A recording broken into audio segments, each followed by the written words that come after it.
all the distinguished members and fellow professionals.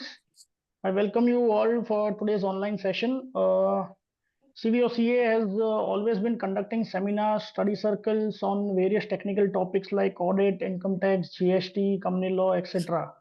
But when it comes to discussing on firm management, people management, cash flow management, or like how to join hands with people, the discussion generally take place informal or on the back doors. In the recent times, when even Prime Minister has given a vision that how Indian firms can be created like big fours, it has become essential to at least be aware about the nitty-gritties and the guidelines of various formats of consulting practice. So, as an endeavor to support and help our members in this practice, Practice Management and Development Committee of CVOCA has planned a video series of lectures on various topics of practice development. And today's session on corporate form of practice is the first in that series. I suppose in the year 2006, Central Council of ICAI decided to allow members in practice to render management consultancy services and other services in corporate form of practice. And since then, many Indian firms started this shift from the traditional structure of LLP and partnership firm to corporatize their practice. With the growing avenues of services for members and to collaborate with other domestic and foreign contemporaries, it is actually very important and to know about the corporate structure has gained a significant relevance amongst many firms in India.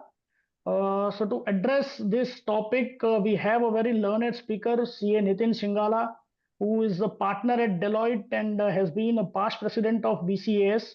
I extend my gratitude to Nitin Bhai for generously sharing his experience and moderating and taking this session which will give his insights on this topic. Moderating this session will be our special invitee of the committee, CA Ashwin Shah. I'm sure that today's session will provide clarity and might give a strategic directions to many members who are contemplating to shift such corporatizing their structure. So I am looking forward for this session. Thank you. I would now request the chairman of the committee.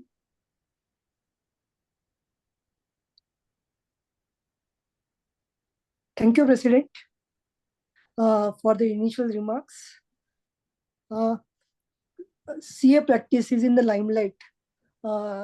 As President said that Prime Minister Narendra Bhai Modi has a vision that India should have the big four from the Indian, because in the current big four, what has been said that practicing people are our Indian people. So why don't we have our own big four? It's not about a competition with the existing big four or a new big four, but it's that how we scale up from our practice. Because we are always because right from as a chartered accountant, we have always been told to be a conservative approach. That's what we are inculcated in our syllabus through. But now the times have changed. It's a period we need to grow, we need to change, we need to move, take a leap jump. And to leap jump, the expectations of the other stakeholders, be the partners, employees, may also change. And looking at the structure, the current CA firm works may be difficult for us to grow to the desired level. It's not that we can't grow it, but may not be very simple to grow. The practice can be now in the two parts. One is the consulting practice and other is the practice which is the audit practice. As an audit practice, we can't do it in the corporate firm because the Companies Act itself puts the embargo that who can be auditor, and it says it's not the private company or company can't be the auditor there. So in view of this, there is a two types of areas. One is the assurance and certification, which certainly we have to work with our current structure.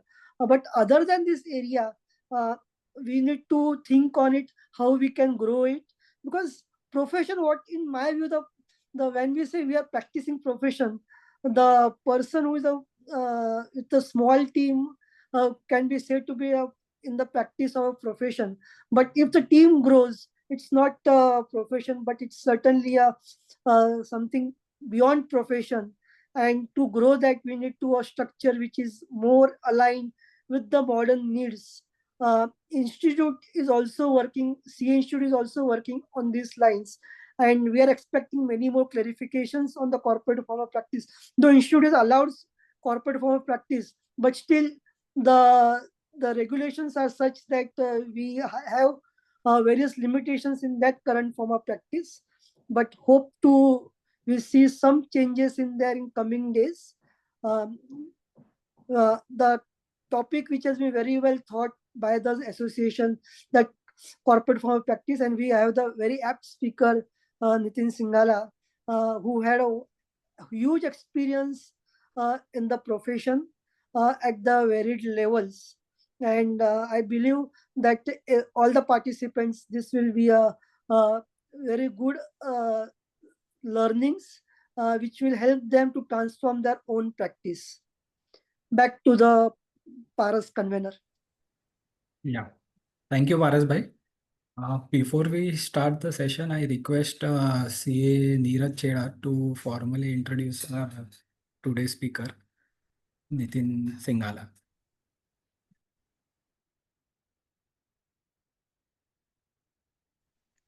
Yeah. Thank you, Paras bhai. Yeah, it's my pleasure to introduce speaker for today, Mr. Nitin Shingala. He's a chartered accountant with 35 years of experience and has been a partner with Deloitte. Before joining Deloitte, he had brought TMF Group, a global leader in outsourcing, accounting, payroll, and company secretary to India by merging his practice, and has scaled their operations significantly. He's been an independent director on the boards of reputed listed and unlisted companies, and also member of the SEBI committee to review corporate governance chaired by Mr. Narayan Murthy. He's a past president of BCES and currently co-chairing the Technology Initiatives Committee. He's a frequent contributor on professional topics and has written several articles in leading publications, and has been a speaker in various forums, and has co-authored 2 technical books on taxation of expatriates and tax holiday section 10A. He has also been a visiting faculty in Jamnalal Bajaj Institute of Management and Wellinger Institute of Management. With this brief introduction, I would welcome and thank Nitin sir for joining the session. Over to Girish. Yeah, now I request CA Girish Maru to present e-certificate. Thank you, Harsh bhai. Thank you, Ashwin bhai, Paras, and Neeraj. It's a pleasure. I hope I'm audible and my voice is clear. Yes. Yeah, Nitin bhai. So Just a minute. Nitin bhai, just a minute. Yeah.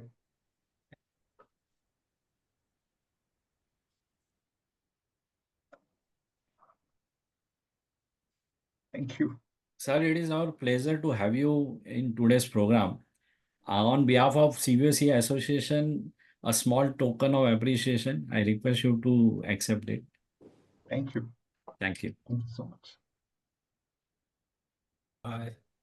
So before we start the session, I request Neeraj Chheda to also present the introduction of moderator CA Ashwin Shah. Thank you, Paras. So CA Ashwin Shah has 37 years of professional experience and specializes in realty sector, insolvency and SEBI law, including M&A, IPO process, documentation and litigation support. He is also registered as an insolvency professional with IBBI. He has been founder president of RERA Practitioners Welfare Association. He has given more than 200 presentations on various topics, including RERA, insolvency law, security law, redevelopment of societies, with professional as well as business forums. He's contributed to WRC reference manual, monthly RERA updates in GSTPM, news bulletin, and articles in CITC and CBOC Association. With this small introduction, I would request Paras to please present it. Yeah, I once again request CA Girish Maru to present Momento to moderator for the session. Ashwin bhai, thank you for being a moderator of the session.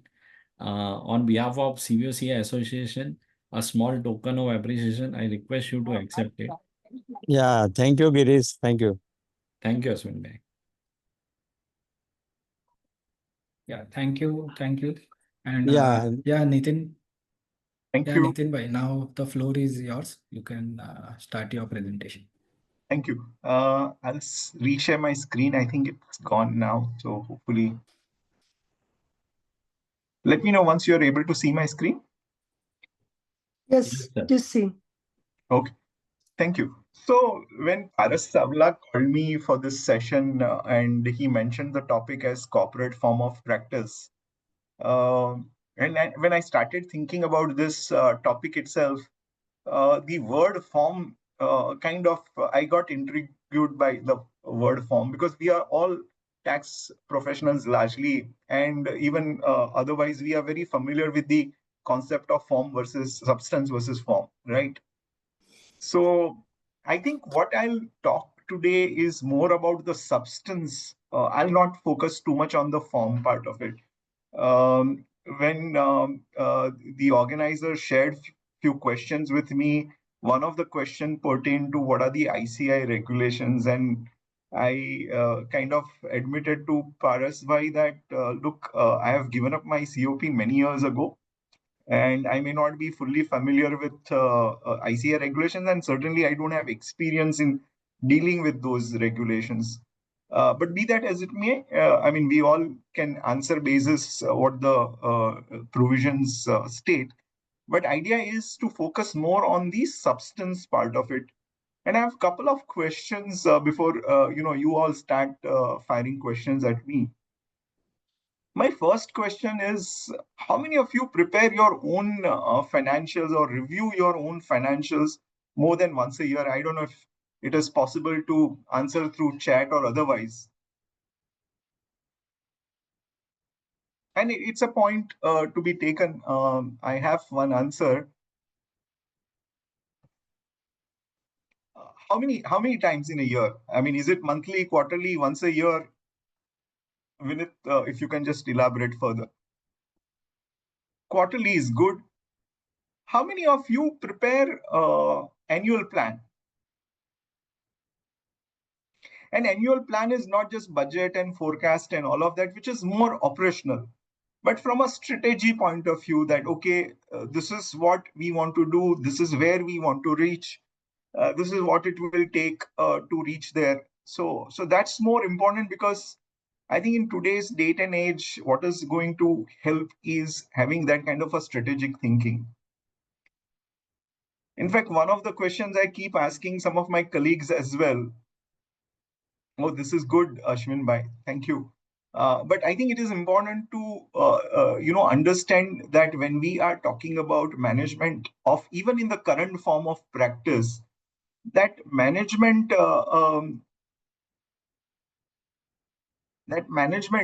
is not just an intellectual exercise, right? I mean, it is uh, as it says that effective management and leadership of a professional services organization is predominantly an interpersonal, social, and emotional skill. It's not just a merely intellectual skill. So, what I ask a lot of my colleagues at even Deloitte is, when we are talking of professional services firm, have we heard of Peter Drucker? And many of them say, yes, Peter Drucker is guru of management and we have heard about him. My next question is, have you heard of David Meister? And more or less, I find very few people would have heard of David Meister. He is an authority on managing a professional services firm and that business. He's author of an epic book called Managing Professional Services Firm. And he has presented a very good model on the how this entire professional services firm work. And this is one very interesting crux that I get out of his book, which is that in a professional services firm, there are four levers around chargeable rates. If we are, I mean, one of the question could have been also how many of us maintain timesheets, right? And not just in form, but in substance. So the chargeable rates, what is our delivery cost, what is utilization, and what is staff to partner leverage ratio? because this all four factors decide what profitability the professional services firm will have. And also in determining these equations, what is important is what kind of work we are doing. So David Meister defines or categorizes the professional services work into three categories. He says that a professional, a client may approach a professional for one of these three value proposition. It could be efficiency, it could be experience, and it could be expertise. And he gave example in a slightly different context, saying that when you go to your family doctor, it is more of an efficiency, proximity, charges, and all of that. But when you go to a surgeon, you look for an experience. And if you have a neurological problem, you will look for an expert in that subject, right? So similar, analogy we can draw for our profession as well. And what happens is, because we are not aware of this, and in a situation where once you get a chartered accountant, I mean, it's very difficult to become a chartered accountant. We all are aware of that. But once we become chartered accountant, obtaining a COP and getting into practice is not that difficult. Now, in a situation where the entry barriers are low, where you have every chartered accountant who wants to do something independently, wants to set up a practice, and the once you become a practicing chartered accountant, to give up that and take up something else becomes very difficult. So while entry barriers are low, the exit barriers are very high, and as a result, there is a competition. And if you look at the statistics which recently were shared, as of 3rd April 2025, the full-time chartered accountants are about 1,55,000. And in last about 20 years, this has increased from about 67,000 odd to about 1,55,000 chartered accountants. While the total membership has also increased, of course, and while the percentage of members who are in full-time practice has gone down, but still it is a sizable number. And therefore, I will be talking about, I will explain to you some of the current, current trends that are impacting us. This background helps because even to assess where we stand today, it is important, because, for example, we may want to talk about merger, or we may want to talk about combining. How do you do that? In that situation, you will have to at least assess where you stand today. And when you apply a framework in assessing any professional services firm, some of these parameters become very important, and they are very helpful in assessing. And when it comes to going for corporate, I think there are four questions that come to my mind. The first question is, why corporatize? And why now? That also is a supplementary question. What are the implications of corporatization? How to realize the synergies post corporatization? And how to approach valuation? The why corporatize now? What are the external factors that are impacting right now? And let me take you through some of the some of these forces, right? In fact, noted American writer Alvin Toffler, in one of his last book, Revolutionary Wealth, he describes the clash of speeds, and he says that businesses are today changing at something like 100 miles per hour, whereas the civil society is changing maybe at 80, 90. The government is maybe changing, and regulatory is changing at 25 miles per hour.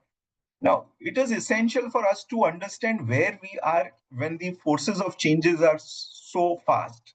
I mean, we all see In fact, there are articles which say that Fortune 500 companies, when they studied, it came out that 52% of Fortune 500 companies from past 2 decades have vanished.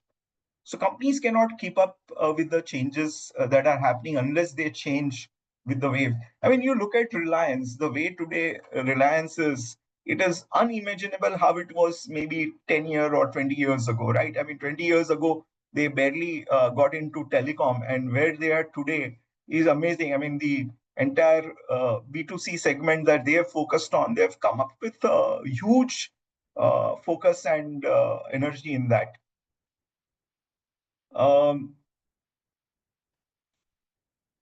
If you look at the tax as such, how the tax market is changing. In US, for example, the large part of the tax market, specifically in a B2C category, which is the individuals, is dominated by tax softwares. So today, what we do manually is being taken over by, so we don't have competition only from other chartered accountants.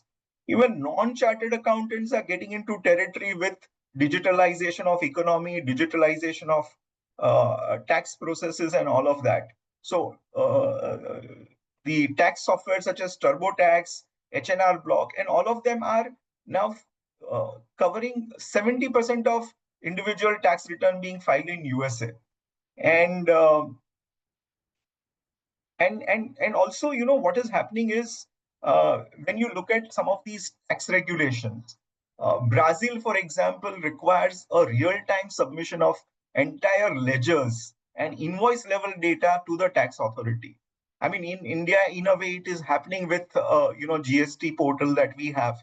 All our data are being shared with, and not only that, in the next step, what tax authorities are saying is we will perform the review processes on your data on your computer, so that give us access to. So there are regulations in several countries which mandate that you give access to. So in such situation, you can't just have tax knowledge and serve your client. You will have to have cross-functional capabilities and skill sets being made available.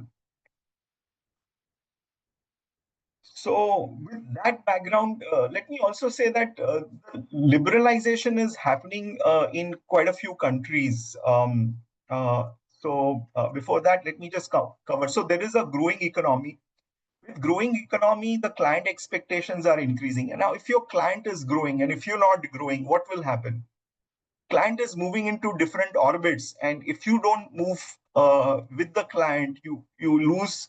I mean, you risk the loss of client. Competition is there. Complexity is increasing. Complexity is increasing with technology coming over, and also the regulations are becoming more and more complex. There are internal factors also happening. How do you brand and position yourself?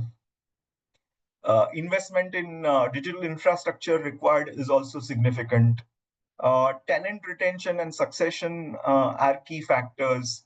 I mean, we recently came across a situation where one of the very prominent high-profile client came to us, where they were being served by an individual chartered accountant who suddenly passed away, and they were left in a bit of a mess, if I may put it that way. One other area where it becomes very important is managing of the risks, and not just statutory risks. When you get into an engagement letter with one of the large companies, you will have at least 5, 7, 8 pages of terms and conditions. And managing those kind of risks on a contractual basis also requires you to have a robust organization. So these are forces which are changing. And also, what else is happening? There is a move from what I would say as a custom tailor services to cookie cutter solutions in the form of a ready-made garment, and this is applicable even to professional services firm, because when you come up with a solution, the thought process with at least larger firms is that can we identify people with similar problems and can we go and sell or rather provide similar solution to them as well. So there is a move from bespoke services and a shift from reactive to proactive. And of course, the fee sensitivity will remain in the market, and therefore a focus will be on more for less. The technology I don't want to talk about. Um, Emerging skills and competencies is important as to how do we combine complementary skills that are required and go to market together. Um, there is also, how do we deliver in a very effective, efficient way is also important in a lot of countries. And of course, with AI, I'm seeing, agentic AI and a lot of other developments. The entire service delivery is going to change with a lot of routinization, disintermediation, and decomposition of work. Work will get divided into various parcels. Um, Globally, there are examples where the competition is coming from different angles. For example, in some of the countries such as UK, they have even authorized banks to provide legal services. Can you imagine that? Um, they have, obviously, as I mentioned to you, all the software companies are in a way competitors to us as well. But interestingly, with this changing landscape, we also have a lot of opportunities for growth. And so, let me first talk about some of the changes happening in legal profession. The liberalization of legal markets in England, Australia, as an example, they have allowed non-lawyers to own and operate legal business and enable law firms to even access external funding. So in fact, you have Slater and Gordon was the first law firm globally to go public. They have come out with an IPO on the Australian Stock Exchange. There are other examples as well. Walker in the UK, Shine Lawyers have also listed publicly, accessing capital for growth. What's happening in accounting profession? By 2025, approximately about 5-7 professional accounting firms are listed on stock exchange. Primarily in Australia, of course, Count Limited, Kelly Partners. In US, there are couple of firms like CBIZ, H&R Block. They are listed on stock exchanges. There are also trends. We know that BDO has taken private equity investment from Apollo Global.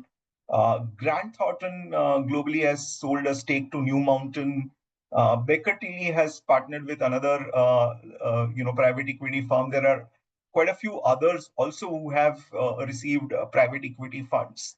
In India also, there are 2-3 examples that are widely known, with Unicus, and then you have KNAV that came in recently, and of course we are also aware of Incorp as one of the successful evolution of an accounting firm in a new form of business, which is corporate form. So in view of this, there are 4 questions that come to mind. That how do we cope up when new ways of organizing professional work are coming, which are becoming, because of the size, scale, the computing power that they put together, they will be more competitive than a traditional form of business.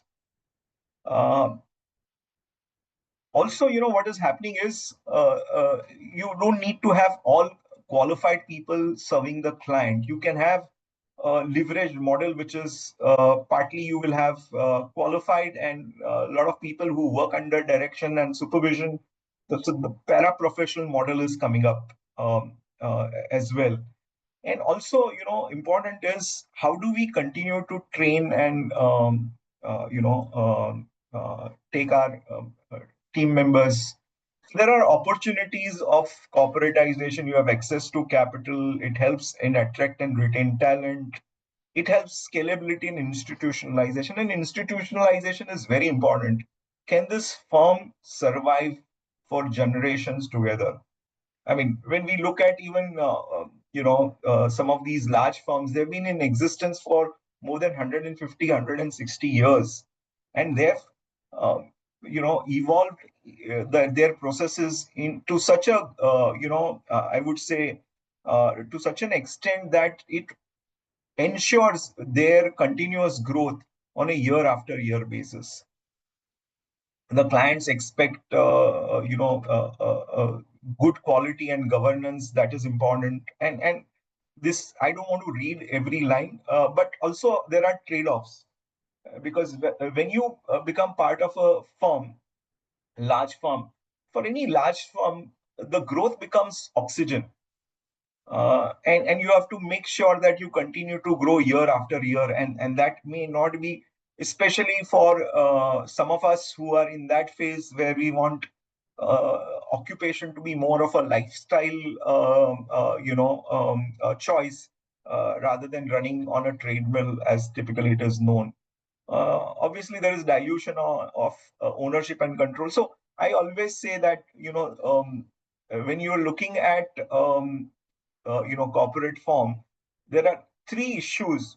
You will have to be ready to put aside everything in terms of ego. So whether it is name, you have to or position, you have to also overcome your insecurities about your own position and finance in terms of how you will fare, and you will have to be ready for a independent scrutiny, because say in a firm like Deloitte, everyone is subject to a performance review at every level, right up to the managing partner. So so that at times is not comfortable to a lot of us. There are other issues and challenges in terms of regulatory barriers for a test function that was mentioned earlier. The compliance and governance can be a burden in a large firm such as Deloitte, and also otherwise you have the requirements of unpublished sensitive information, and all of that UPSI. So those compliances become very tedious at times. But also it helps unlock various synergies. So whether it is revenue, cost, but you have to also evaluate the cultural fit and leadership compatibility, because that's very important. And I always say that when you are even looking at a combination, I think the foundation of that has to be on the values. Does your value system match? Are you culturally compatible? And then you talk about everything else. And of course, your vision and purpose has to be aligned as well. But unless the values and culture meet, we've seen a lot of mergers or combinations not becoming very successful. One important question comes about is on valuation. And I think we are familiar with the methods of valuation, so I don't want to spend too much time on that. But I think the key valuation factors are important. It is the client base, revenue quality, people dependency. See, one of the why some of these professional services firm are opting for listing, and why the investors are flocking. I think one of the advantage they see is if there is a annuity revenue, when there is a recurring revenue, and recurring revenue will come more from the compliance kind of work. It does not come from typical advisory kind of work. So that is what, because they want what would stock market look at? A stock market would look at more from predictability of revenue and the EPS and all of that. Basis that you will have the P factors applied, and therefore so these are the factors, and happy to take any questions around this. These are some of the rule of thumb kind of methods that we've seen being applied in various situations. You have revenue multiple, you have the mix of methods, but one of the method which is becoming very popular is EBITDA. In fact, my own case, I jocularly say that I sold my Udupi to a McDonald when I brought TMF to India. when I was meeting them for the first time, one of the question asked to me is, "What is your EBITDA?" And I said, "What do you mean by EBITDA in a professional services firm?" I said, "Zero." Because if I charge my market compensation and rent for my office, I have a zero EBITDA. So then obviously the revenue multiple was applied. And of course, there are nuances around it because ultimately valuation is more of an art than science because it must make a win-win position. I mean, the buyer should not feel that he has, overpaid because then there are issues. And I've seen in real life when we had a investor who invested in TMF because TMF is a private equity owned company. There were a lot of heartburns subsequently when it appeared that the valuation was overstated. So these are some of the and this is some example that I have seen. So I've just put those from a reference point of view. So I'll complete my monologue and take up questions from Ashwin Bhai and all of you. But yeah, I just feel that this is very important. That how do we go about doing our strategic planning, and that remains a key question. Um, I think it is important to the strategy is all about making informed choices, right? How do we increase our odds of success? It is about making a choice of what we will do, but also importantly, what we will not do. Um, Successful strategy requires rigor and creativity. We need to scan the market, competition, and I'll give you a few examples. The model that I like, which is simplifying the entire strategy process, is this uh, uh, where to play and how to win. So in that you have the entire roadmap of strategy, which is called strategy cascade choices cascade. What is our winning aspiration? Where do we see ourselves? What do we want to be known for? Where we will play? What is the playing field that we want to choose? And in the context of CA firm, I'll give you an example that there is a firm called Nathan and Lean, which brands itself as dental CPS, focusing exclusively on dental practice. And they have become very successful. There is another firm called Glen Advisory.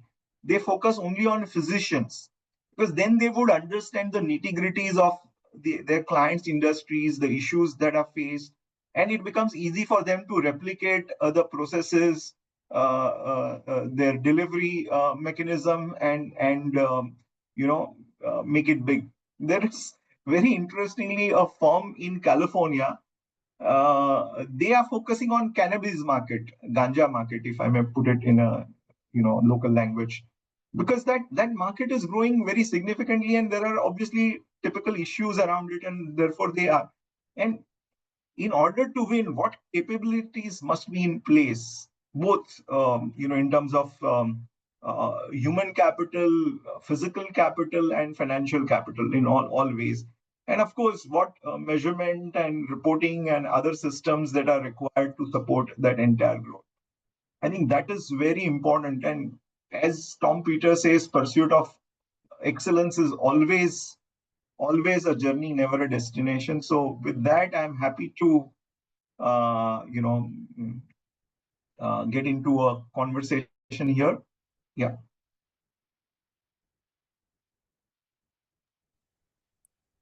Thank you, Nitin bhai.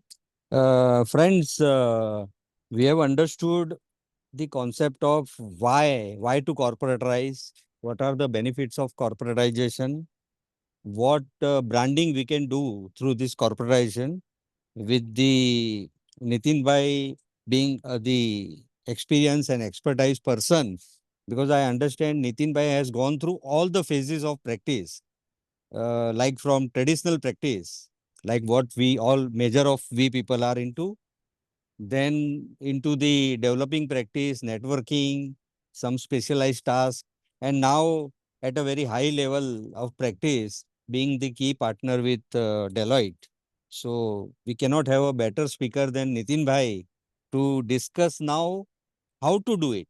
Now, since we have understood why to do it, now let us understand how to do it. Nitin Bhai, the first question is, by corporate form, we mean corporate like private limited, public limited.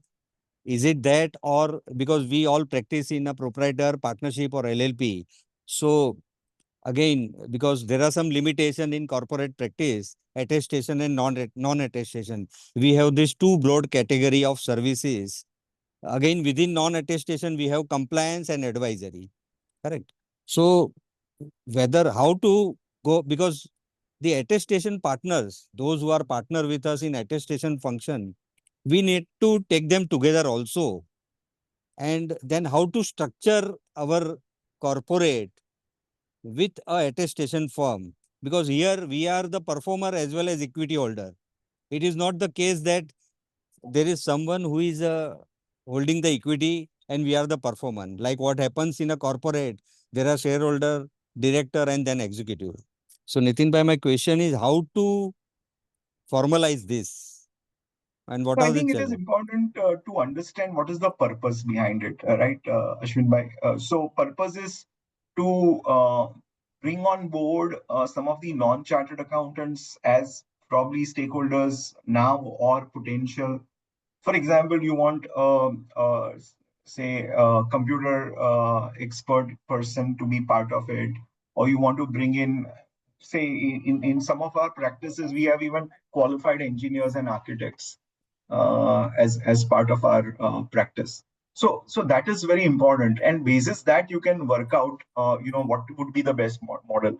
The other important factor is whether investor, are you looking for an investor? If you're looking for an investor, then obviously private limited company is the main form of business. You Correct. can't expect Correct. investor in a LLP format. It becomes very complicated. So, Yeah. so that is important. But yes, you are right. How do you compensate? And there are different ways. I mean, we are all good at structuring, so I'm sure we can figure out.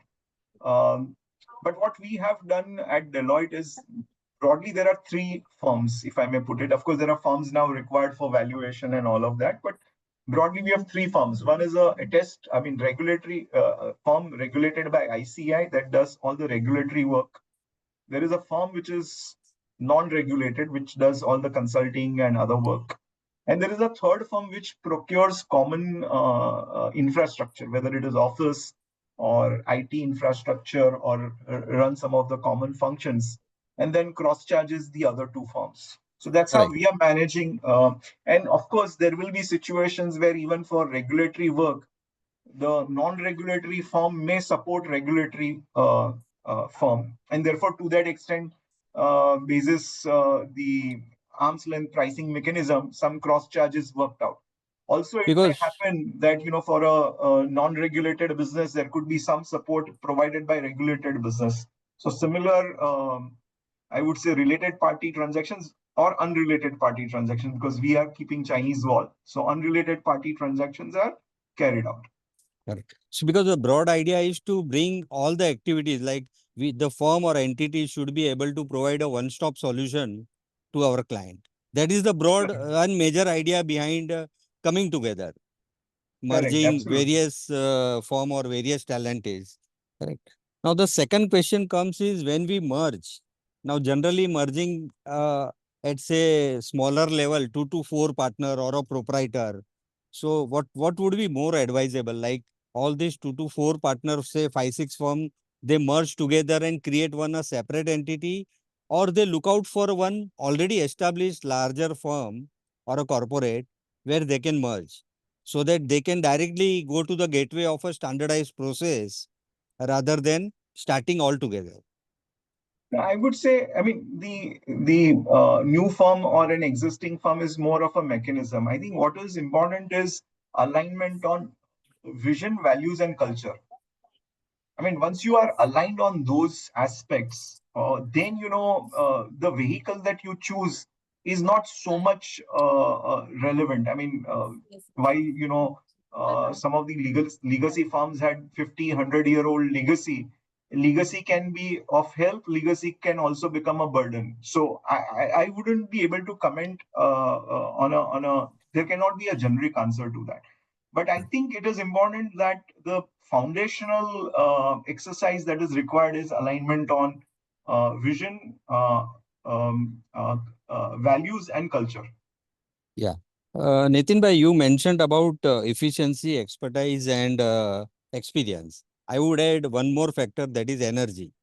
So, if we categorize the chartered accountant into a fresher one and a person who is already established, say for example 20-25 years of practice, so energy definitely would be more with the fresher one because they have the fire in the belly. So they would be able to rush through and bring more revenue. But in merging or while starting a new entity, whether what would be more advisable, like all the freshers only go together, or there should be a combination of fresher with senior? Because unless you have an experienced person in the entity, the client, the global client or local client, may not give you more weightage to the fresher. But one more question with this. It is very easy to mold this fresher with a defined set of path or the way of working, whereas very difficult for senior to get to take the instruction to change the path, the way, because we all are into the lifestyle practice. We are doing it in our own fashion, and suddenly, yeah. Absolutely, that accountability, because any corporate firm in substance requires accountability. So that becomes very important. But Ashwin bhai, from the efficiency, experience, or expertise is more a value proposition to a client. What is client looking at you for? Energy is, of course, an important ingredient, and it can be there in all the three, kind of expectations that client may have. But I think your question is very relevant because freshers today have access to data. Information is at fingertips, right? I mean, today I wanted to, very quickly, I had 10 minutes to get back to somebody on a accounting standard interpretation. And I didn't have time. My junior was already working on something else, and I didn't have time. I just asked Perplexity, and it gave me a ready-made answer, which I've passed on to my junior to, look at it and refine it. So, a lot of things are available. But I think what is important is while data, information, all of that will be available, when it comes to interacting with client and adding value to the client will also look at wisdom. Because ultimately, I think it is important because wisdom comes with time and experience, right? I mean, you would have passed through so many situations, which a fresher may take time to. So wine always tastes better when it ages. So I think it has to be a combination. You need energy, you need experience and maturity. So, with the merged entity and with the new sets of revenue scale or billing style, there is an apprehension that there would be a more client attrition or even staff attrition. So, how we can address this situation? Because we may be at a 2-3 partner firm level, we may be charging X fee for a particular assignment. Whereas when we come to a corporate level, because there are cost escalation also, so definitely the basis of charging the fees will also increase. So there is a likelihood or apprehension that there would be a client attrition. No, so couple of points here, Ashwin. First of all, I would say that if a client is wanting to run away for fees, and I know fees is always a problem, but I've come across philosophies where they say that you should always have a churn of clients, because many times that's a 80-20 rule, right? I mean, you will have your 80% of revenue coming from 20% of your clients, but your maximum time is taken away by 20 remaining 80% of clients who would contribute only to 20% of your revenue. So ideally, even otherwise, you should be looking at churning your client portfolio and looking at letting go clients who are not, I would say, productive, fruitful, whatever way you look at it. Similarly, for staff, I think it is important to make sure that our staff gets paid well so that they don't leave for salaries. I think these are because gone are the days when we can do everything ourselves. We will depend on the staff. So, irrespective of the corporate firm, we need to take care of these two things. Now, when we are getting into a corporate firm, I think it is very important to prepare our communication and communicate to them very well. That look, this is what we are doing. These are the objectives, and here is how it will benefit you. And when clients and staff both see benefits in that process, then they will buy in. Otherwise, we will have that challenge. But I think it is important to get them to align on our vision and therefore, avoid those situations. Correct. So, Nitin bhai, after 10, 15 chartered accountants say come together, then the client is one, he has a variety of work. So, what could be the approach? Like whether we should have a functional head or client head?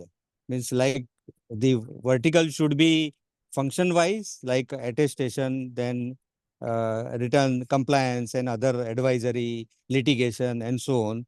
Or we should have a client head, those who are managing the all kind, let them manage for some period and then go for the functional, because ultimately we have to reach to the function head. So I can share what we do at Deloitte. But I think the most important question is what would client want? Right. I mean, while we want to look at it from our lens, I think it is important to look at from client's lens point of view. If the client is insisting on one point of contact, single point of contact, for example, then that is better that we have internal coordination. In any case, I think what happens is if when we start looking at issues in silos, there could be one decision under GST which may have implication in, say, international tax or income tax. If there is no coordination, then that creates a problem. I'm just giving you example. So typically at Deloitte, we have a lead client service partner as a concept, and somebody who is assigned to or is responsible for managing all relationship with their clients. So typically, if I'm a client service partner from a tax or accounting point of view, I need to make sure that I keep the lead partner in loop for all critical, not something very routine, but all critical developments. I need to keep that partner in the loop. I think also what is important, Ashwin Bhai, is the partnership governance, because that's going to be key document or key principles that are to be laid out upfront. And that's where when I say that you have to have alignment on vision, values, and culture, I think these are issues which need to be kind of sorted out upfront. Nitin bhai, when we join all this merged entity, so at what point of time, because we are right now performer as well as equity holder, so at what point of time, slowly and gradually, we should be more to the equity holding than to the performing, and let the new executive take the equity in the form of ESOP. So policy on ESOP, which can be better done in corporate form of practice. So it's a very intriguing question. It's a there will not be one single answer to that. At Deloitte, for example, the philosophy we believe is that we have inherited equity from somebody else. Somebody else created Deloitte brand name and all of that, and we are trustee while we are carrying forward the legacy, and we have to hand over the baton when we retire. So, for example, there is no equity value that I'll get when I retire out of it. Correct. And it's a different philosophy because we want to make that legacy go on forever and ever. But if you make the newcomer, because they are also at an early stage in life, what would be their incentive unless they see that there is a further progression? Unless you're going for ultimately a private equity and IPO route, I don't think the equity is going to be relevant. I mean, at best there will be goodwill valuation and all of that, But apart from that, it becomes very difficult, because you will see a lot of firms breaking out, a lot of younger partners then moving out. So all those issues are germinated in such misalignments. Correct. Nitin bhai, in the today's concept, what version of practice we are following, we are our own king. Like whatever I want to withdraw, I will withdraw, right?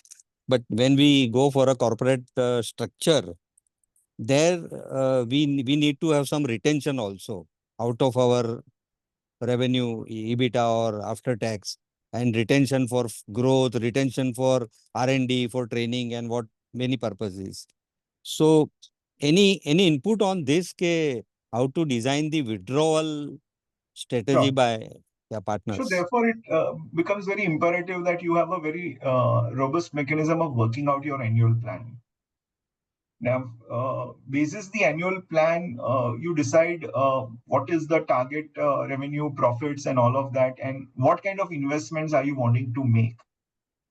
Then the way it works out is there are, so any big four situation, there are monthly withdrawals because everybody has to manage their personal affairs. So there are monthly withdrawals that happen. But then the share of profit is calculated once in a year and then paid over a period of time. So I can talk about Deloitte, for example. So in Deloitte for March 25, the share of profit will be paid in 6 equal installments from October 25 to March 26. Okay. So that's what we follow. But yes, on a monthly basis, everybody gets to withdraw their profit. I mean, their withdrawals. Some drawings. limit of withdrawals. Yeah, that's on a fixed account. sum. That's a fixed sum which gets withdrawn. And then whatever is the surplus basis the calculation, once the firm's balance sheet is done up, the surplus is then distributed over six. Every Yeah. partner is also expected to contribute to the capital because large firms require significant working capital arrangement also. So obviously there is some mechanism. Typically, your expected payout, there is a one time or 0.785 times or whatever is expected to be kept as a capital in the firm. Correct. Nitin bhai, you mentioned about some of the entities in Australia or USA where they have gone to the public also. They have been allowed to practice beyond a predefined practice area, like law. A non-law firm is also allowed to do some support service to the. So in India, we are also facing the competition from similar other institute apart from ICI. Okay, those. So what could be the input to the So Ashwin bhai, government say, because we are at the age-old code of ethics and all this thing. And coming to corporate culture, we need to have some relaxation. absolutely, absolutely. I fully agree with you. In fact, you would be surprised to know that in United Kingdom, UK, there are 4 institutes members are allowed to carry out even audit. So audit is also not monopoly of one institute. Okay. There are 4 institutes whose members can carry out and sign the audit. So competition I'm not worried about. I think the robust training that we have, the mindset we cultivate, we will be able to fend off competition from any other institute. I have no doubt about that. Ultimately, it boils down to you will have a chartered accountant who may not be, as competent as some of these company secretaries, for example, as an example. But there will be large number of chartered accountants who would eat company secretaries for breakfast. So it depends on the individual. But I think what you mentioned about some of the relaxations from institutes level around multidisciplinary firms, as well as some of the branding related guidelines, those are important, and I think those relaxations are a must because those are archaic regulations. Yeah. So some idea on this, there is a corporate where only the specialists are there. Like we have a specialist a building where all the doctors comes and go. They come for 1 hour visit, have the visit. So people know, okay, a dentist is coming at this time, cardiologist is coming at this time. So similarly, in our profession also, can this idea be brought into where there is a corporate and it is only a advisory purely because it's a boutique, you can say it's a boutique shop where a client will Definitely. come. I Where, think what is important is to put together a strategy which will comprehensively address the questions which were there in one of my slide, which is where to play, how to win, what capabilities are required, and what management systems would be required. So, obviously, that can be way. In fact, as you know, Dr. Agarwal's is becoming very big, large in the ophthalmic field, where they are taking over a lot of eye hospitals and clinics. Similarly, I think there are organizations which are, so they are becoming more like a franchise. Now, for example, can there be a franchise that may be possible? Why not? For correct. example, tomorrow Nilesh Vikamsi decides that he wants to do a KKC as a franchise in 20 cities. Would that be possible? Why not? I mean, it's thought Yeah, which somebody has to apply yeah, and, Say for example, for developing a particular vertical industry, say textile industry or hotel industry or real estate or whatever, entertainment industry. So this can be thought of, but provided we are more relaxed yeah. in terms of our regulation. Absolutely, and therefore, someone I know does once in a week or half day in a week. He does not go to office, does not attend any call, does not attend any meeting, and he just devotes that on thinking. Okay, On a day-to-day basis, we all think that we are thinking, but are we really thinking about our thinking? correct. We get more caught up into day-to-day work, and I think it is important to take a break from our day-to-day work and think through, as I mentioned earlier, windscreen vision versus helicopter vision is important. Correct, correct. So friends, we had a very good discussion with Nitin bhai. Paras, now we can take up the question from participant, because if any questions are unanswered, even after this discussion, we can certainly take up the questions.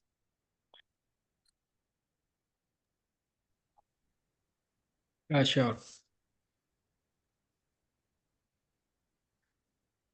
Yeah, if anyone has any question, they can unmute themselves and ask the question or put it in a chat box.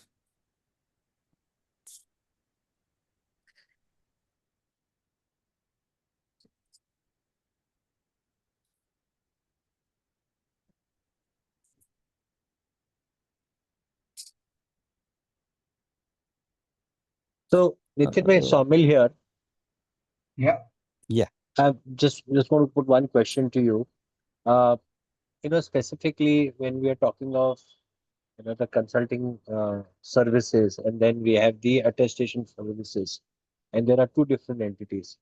So it's always there is that chicken and egg story, that which service to hold and which service to drop, and the opportunity can arise at both the sides, and then the conflict check comes into play, whether you are doing attestation service and you have a consulting service that you want to offer. So you drop one and you pick up the other.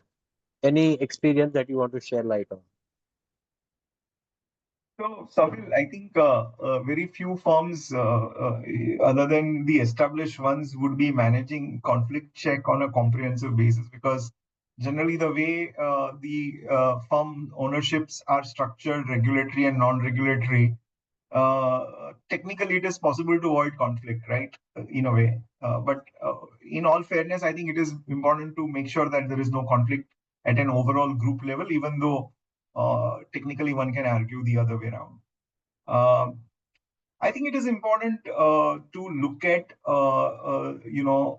the alignment with the client in terms of vision. I mean, there will be clients where I feel I will be not so comfortable doing the audit, but I'll be happy to do consulting. So that's the first factor, I would say. I mean, more than even the potential of fees and all of that. Then, of course, reputation. There'll be certain reputed clients with whom you would be happy to, uh, uh, you know, ensure a relationship as an auditor. So these are again, basis the values that you set out for your organization. You can create the decision making process. I don't think there will be a cookie cutter answer to this, but yeah, it's an important question to navigate whether. And also, what happens is the non-audit service related restrictions. There are only few firms which are following that we will not do any non-audit service at all where there is audit relationship, right? I mean, there are within the permitted limits, people do carry out. So that's also important. I hope I answered your question, Sam. Yes, yes. Thank you very much.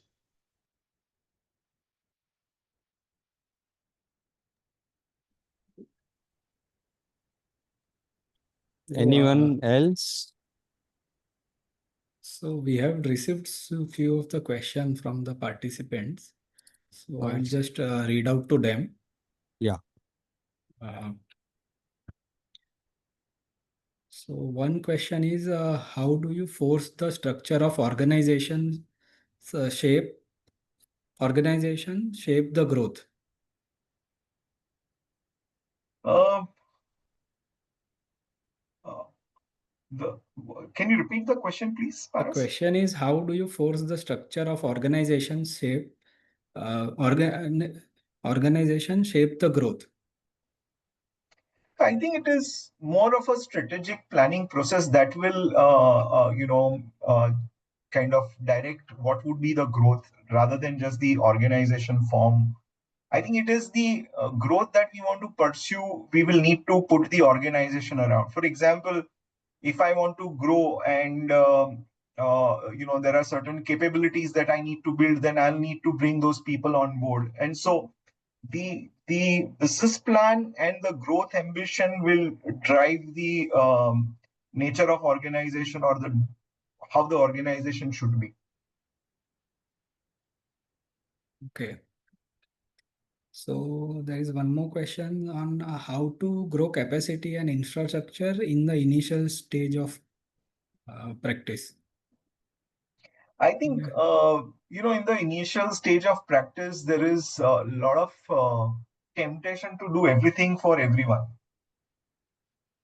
And if for a short time we can take the pain of not getting into everything and focus on few areas and go a little deeper into those specific areas, then that will help create capability, create depth, and also eminence.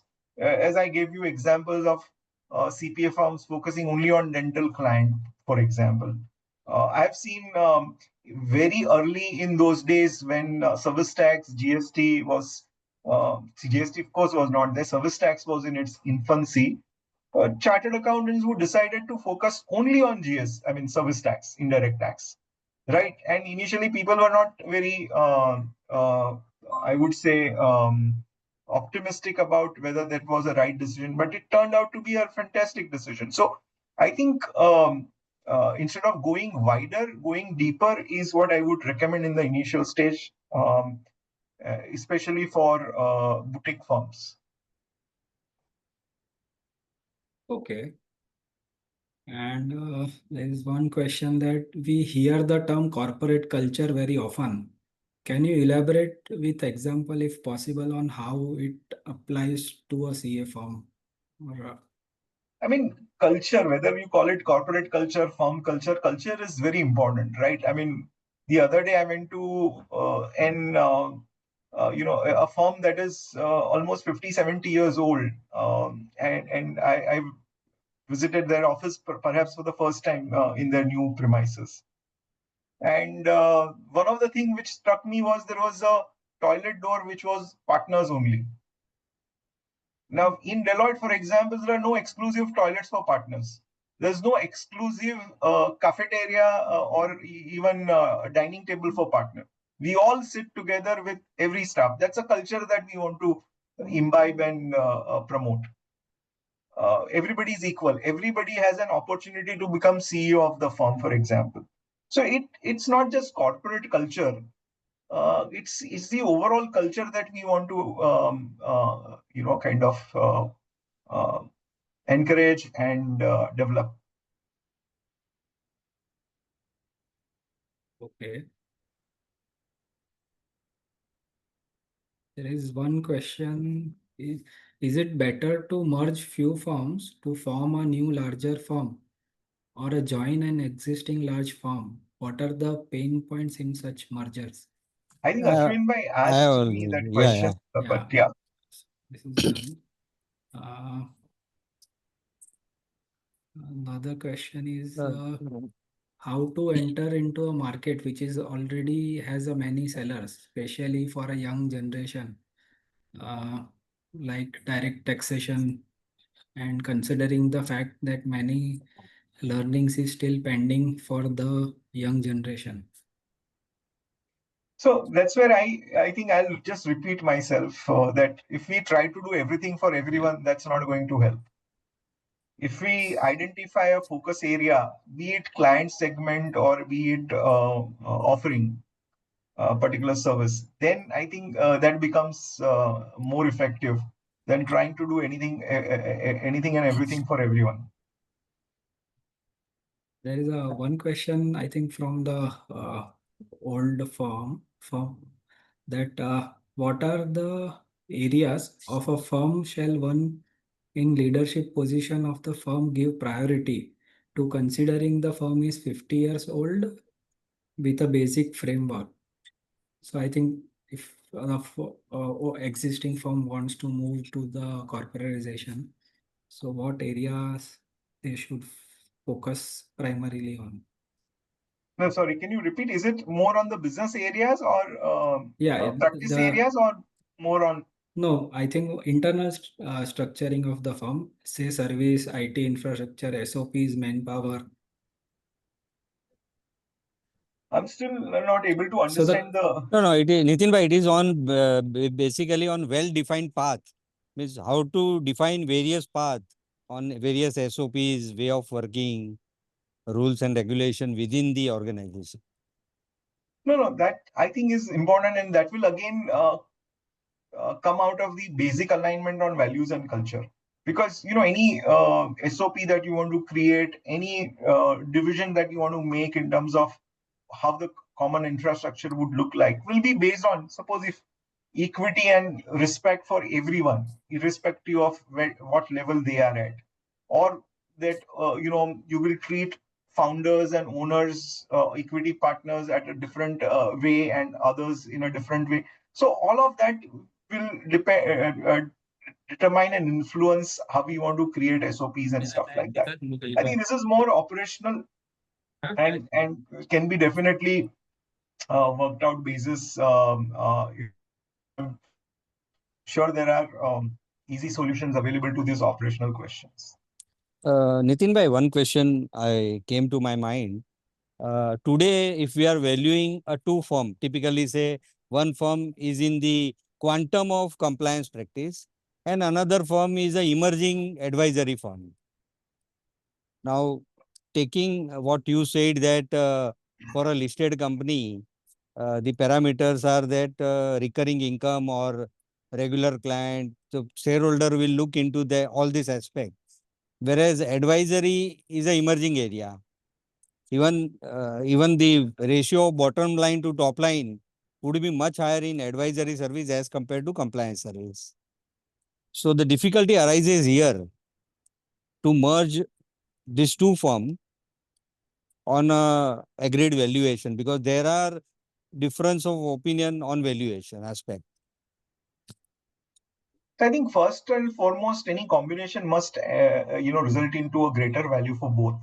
So 1 plus 1 must equal 11. Otherwise, it doesn't make sense if 1 plus 1 is only equal to 2. Now, there may be a complementary benefits. For example, compliance may feed the advisory business and advisory may feed the compliance business, and it will become win-win for both. Then that's a different parameter. But what happens typically is compliance would have a lot of recurring revenue.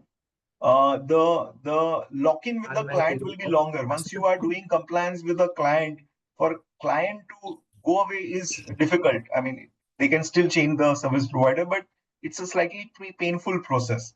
And therefore, the new sales that you would need to do every year is not as much. Whereas in advisory, where every advisory is a new project and a new client, perhaps your efforts to sell and bring that business, generate that business is significant. See, ultimately, valuation, what are you paying for?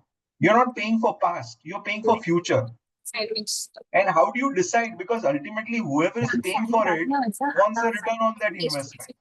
And if we are able to say that, okay, advisory business also has this capability of generating, additional revenue, cross sell, and all of that, then that can go in their favor.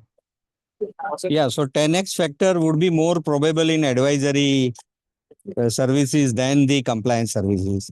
Multifold revenue over. I wouldn't go with that kind of a sweeping statement. It will depend on the case to case, but both would have their advantages and limitations. Typically, if you look at it from a stock market or investor perspective, EBITDA multiple, for example, if I just talk of EBITDA multiple, if your revenue has a better predictability, then the EBITDA multiple will be higher. If your predictability of revenue is not very robust and it is tentative, I mean, in advisory, for example, you will do 10 crore business this year. I mean, is it guaranteed that you will do 12 crore business or 15 crore business next year or even 10 crore business next year? Say, for example, you're doing restructuring, insolvency. Every project is a different project. Now, you may say that you did 3 projects this year and next year you will target 6 projects. But in order to win those 6 projects, you will have to reach out to have at least 50, 60 conversations, out of which 20 may result into where you will pitch for the work and then you will win. So it's a sales cycle or business development investment required for an advisory business is much higher than a compliance business. Thank you. Yeah. So Paras, any other question? Yeah, there is one more question. What are the various opportunities that we can look forward to cater international clients, and how to identify the right person to be approached? Second part of the question is difficult, but I think on international side there are tons of opportunities. I went to Ahmedabad and was surprised to see a chartered accountant running a 500 staff firm doing only US tax return. He's also set up an academy to train people on US taxes. I mean, it's amazing. I met a chartered accountant from Rajkot who's doing accounting for a few restaurants in US and runs a very decent practice. Has a 15-member team, but earns very sizable, handsome amount sitting in Rajkot. So there are opportunities, and I'm sure Manubhai and Shah has done fantastic with quite a few countries, and they've now spread all over. There are a lot of other firms, including Datamatics, who used to do, and I believe they continue to do a lot of US tax returns. So internationally, there are reports that USA people are not going for a training as being trained as CPS. There is a shortage of talent. I'll just give you an example. And this is a question to you, Ashwin Bhai and Paras. When I joined, so today Deloitte India has about 40,000 staff. But there are 2 Deloittes in India. There is Deloitte India and what we call as USI, or it started as Deloitte US in India, therefore USI. It also caters to other countries now. Any guess what would be the size of USI headcount? If we are 40,000, are they 4,000, 8,000? Just take a guess. What would be their size?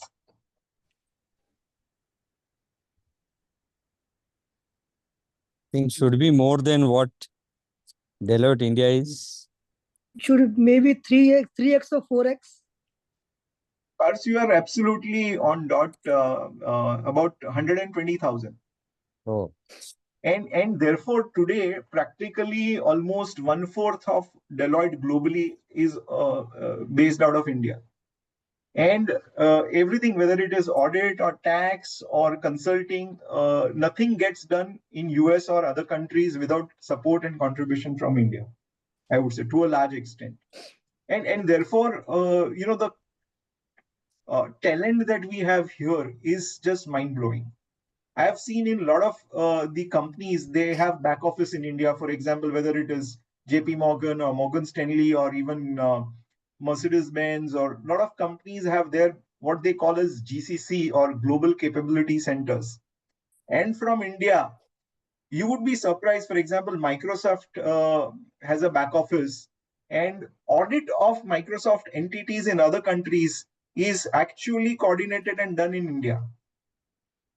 So whether Microsoft US or Microsoft UK or Microsoft Germany, their books are being managed out of India, and their audit also gets done out of India to a large extent. Of course, there will be a German partner who would do the final review and sign it off. So in terms of capability, there is huge capability that we have. It's just our imagination and energy, as you rightly said, Ashwin bhai, that is very critical in, it's a imagination that we can pursue that will determine where we can go.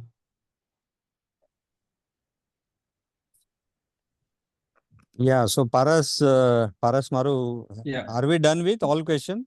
Yeah, we have done with the questions. Yeah. If any participants wants to ask, we. Yeah. Nitin, one question, that how the role or what can the mentor plays in the growth of a practice, whether we require mentor or not. Can you take? Absolutely, very, very important question, Paris. As I mentioned earlier, do we think about quality of our thinking? And thinking as a process also requires a lot of reflection, a lot of brainstorming, which in vacuum, if we try and do on our own, becomes difficult. So the role of mentor is to, help us think better. And not only that, I think just thinking is, mere wish, right? What is important is we convert those thoughts into action and we remain accountable. I think without disciplined execution, it becomes difficult. So I think there was one last slide which I had put up, which was around this shloka from Upanishad, which says that you are what your deep driving desire is. As your desire is, so is your will. So will has to be also powerful. And as your will is, so is your deed. So disciplined execution, and as your deed is your destiny. So I think our destiny is ultimately decided by the desire coupled with will and execution. To add further, Nitin bhai, apart from mentor, we also need in corporate culture one person who is like a MBA, a marketing person, who can demonstrate what we are doing. Because we as a chartered accountant are not so familiar while displaying what we are doing. Absolutely. Yeah. We need them. In fact, So in fact, we need them. We need that person as a CEO. you're right. In And he fact, there are should, and he two of should be my highly paid. yeah, Basis the yeah. new Two of business. my friends have joined this session, Ketan Rayani and Saumil Shah. So Ketan is advising chartered accountants on how to do a new age practice, digital practice. And Saumil is a non-chartered accountant, but he understands about CA more than other chartered accountants. So he's been into business development and sales and those kind of activities. So both when I was preparing my answers or the outline of the presentation, I took inputs from them and I said, am I going on the right side and all of that. So they said, no, we want to join the session as well. So I requested Paras by. Yeah, thank you for joining.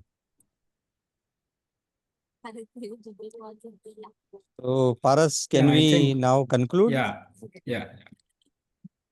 So, good evening, everyone. And on behalf of CVO, CA Practice Management and Development Committee, it's my privilege to propose a well-deserved vote of thanks for our today's insightful session on corporate form of practice. First and foremost, I extend our heartfelt gratitude to our distinguished speaker, CA Nitin Shingala. Sir, you choose to share your thoughts on the topic in a form of substance rather than the form, which is very well appreciated. And sir, you covered why to corporatize, what should be the rationale behind the corporatization, various business models for professional service firms, making your annual plans, how the partner withdrawal should be taken care, and also the practical aspects of valuations, etc. Sir, your sharing were not only the thought-provoking, but also immensely relevant for the current professionals who are striving to scale and corporatize their practices. So thank you, sir. I would also like to thank our moderator, C. Ashwin Shah, for seamlessly guiding the discussion and enriching it with the relevant questions, bringing the nuances of this topic. Lastly, I would like to thank the CVOCA organizing committee who has worked behind the scene in ensuring the smooth execution of this session.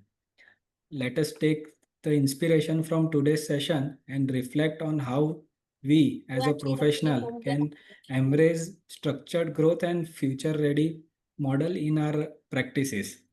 Thank you, everyone. Thank you. Thank you.